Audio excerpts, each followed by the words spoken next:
Honesty is the best policy. খুবই সত্য কথা। Welcome to my channel.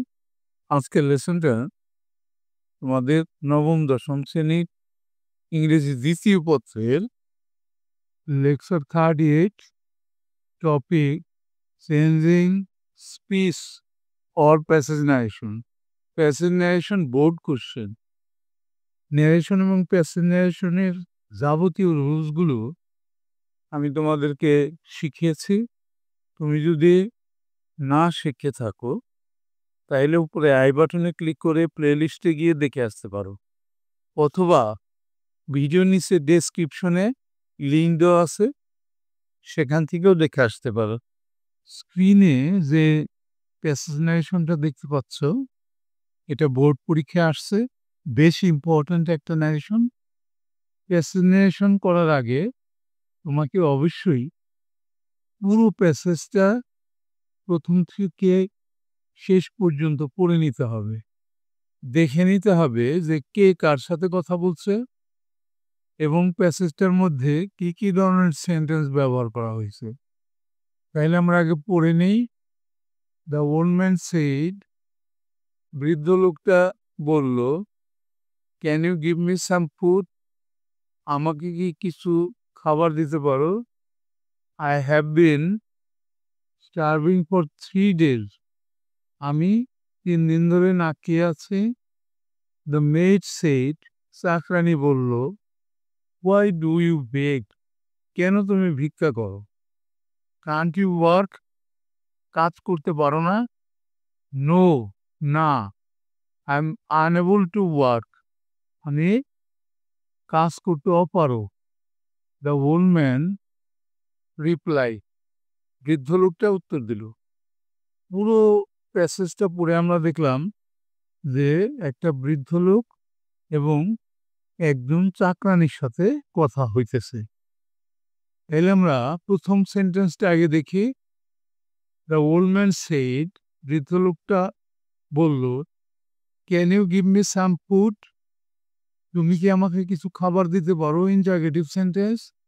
এবং মডেল অক্সিলারি ক্যান দিয়ে শুরু হয়েছে, তাহলে এটার কনজাংশনটা বসবে ইফ, আর সেড টুর পরিবর্তে বলবে আস্ক। এই সেন্টেন্সটা প্রথমে আমরা ইনডাইরেক্ট করে নিই।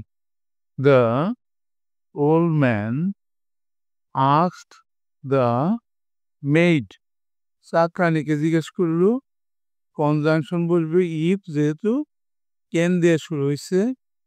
ইফ ইউ ছিল সেকেন্ড পারসন, চেঞ্জ হবে অবজেক্ট দ্য মেড থেকে।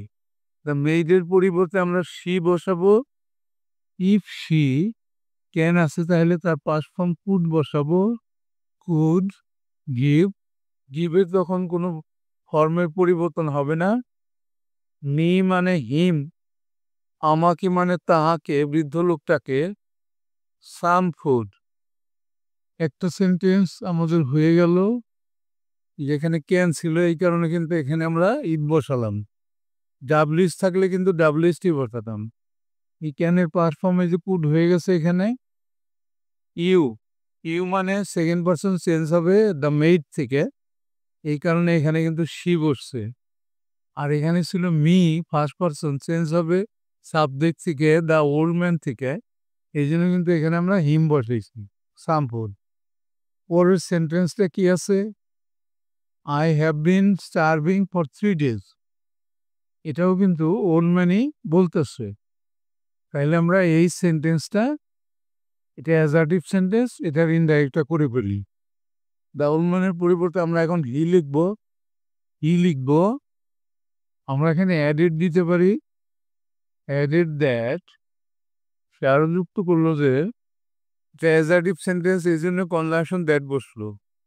I have bin, I first person change হবে সাবজেক্ট থেকে, সাবজেক্টে আছে হি, তাহলে এখানেও হি বলবে। হি হ্যাভ থাকলে পাস্ট ফর্মে যাবে had. He had been serving for 3 days, সে 3 দিন যাবৎ না খেয়ে আছে। অ্যাজার্টিভ সেন্টেন্স, এই কারণে কিন্তু আমরা কনজাংশন দ্যাট বসালাম।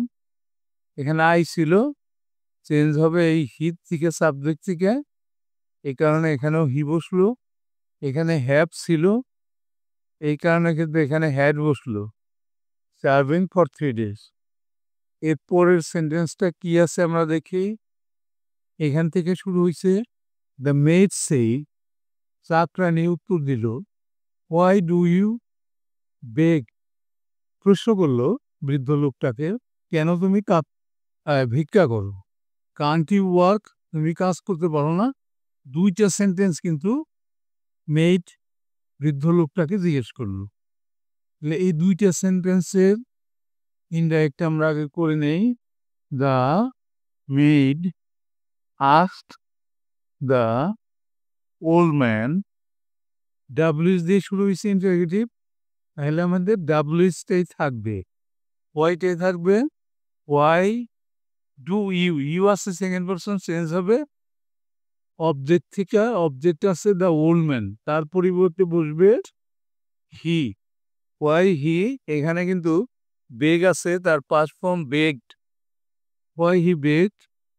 এরপরের সেন্টেন্সে আছে কান্ট ইউ ওয়ার্ক, এটা কিন্তু দ্য মেডই জিজ্ঞেস করছিল, তাহলে আমরা শি দিয়ে দেই। শি অলসো আস্কড হিম, এখানে ক্যান দিয়ে শুরু হয়েছে, অক্সিলারিজ দিয়ে শুরু হলে আমরা কনজাংশন ইভ বসাই। ইভ, ইউ আছে সেকেন্ড পারসন, চেঞ্জ হবে অবজেক্ট থেকে, অবজেক্টে আছে হিম, তাহলে এখানে বলবে হি। হি ক্যান নট আছে, তাহলে হবে could not, could not work.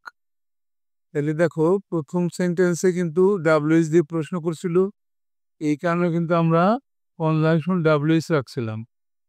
দ্বিতীয় সেন্টেন্সে মডাল অক্সিলারি দিয়ে প্রশ্ন করছে, এই কারণে কিন্তু আমরা কনজাংশন ইভ বসাইছি, আর এখানে ক্যানটা কুড হয়ে গেছে।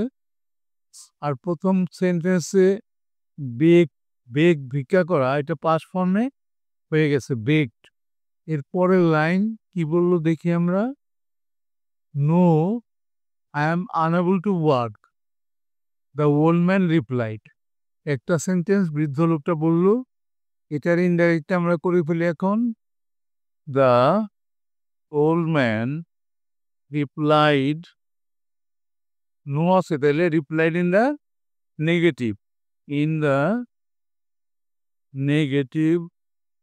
নো বলার পরেও আরও একটা সেন্টেন্স বলছে, এই কারণে and said that, that assertive বলছে, এটা উত্তর দেওয়াটা অ্যাজার্টিভে দেয় আই এম, তার মানে আই মানে ফার্স্ট পারসন, চেঞ্জ হবে সাবজেক্ট থেকে, সাবজেক্টে আছে দ্য ওল্ড ম্যান, তার পরিবর্তে বসাবো আমরা হি। হি এম আছে, তাহলে বসবে ওয়াজ, এম ইজ আর থাকলে ওয়াজ আয়ারে চলে যায়। He was unable, unable to work, সে কাজ করতে অক্ষম। এখানে দেখলাম যে নো থাকার কারণে কিন্তু আমরা old man replied in the negative বসালাম। তারপরে আরেকটা সেন্টেন্স বলছে I am unable to work, এই জন্য অ্যান্ড সেড দ্যাট, দ্যাট বসালাম যেহেতু অ্যাজার্টিভ সেন্টেন্স, আয়ের পরিবর্তে এখানে আসলো হি, এম ইজ আর বাদ দিয়ে আমরা হি এর সাথে ওয়াজ যায়, ওয়াজ বসালাম, আনএবল টু ওয়ার্ক। এরই সাথে কিন্তু আমাদের আজকের প্রেজেন্টেশনটা শেষ হয়ে গেল। বাই দি বাই, তোমরা যদি কেউ ইউটিউব চ্যানেল চালাও, তাদের জন্য আমার পরামর্শ থাকবে, তোমরা ভিডআইকিউ ব্যবহার করতে পারো। আবারও বলছি ভিডআইকিউ, এটা তোমাকে বেশ সাবস্ক্রাইবার এনে দেবে এবং তোমার চ্যানেলটাকে গ্রো করতে সহায়তা করবে। নিচে ডেসক্রিপশনে এটা লিঙ্ক দেওয়া আছে, সেখান থেকে নিয়ে নিতে পারো। ঠিক আছে, thank you for watching, see you next.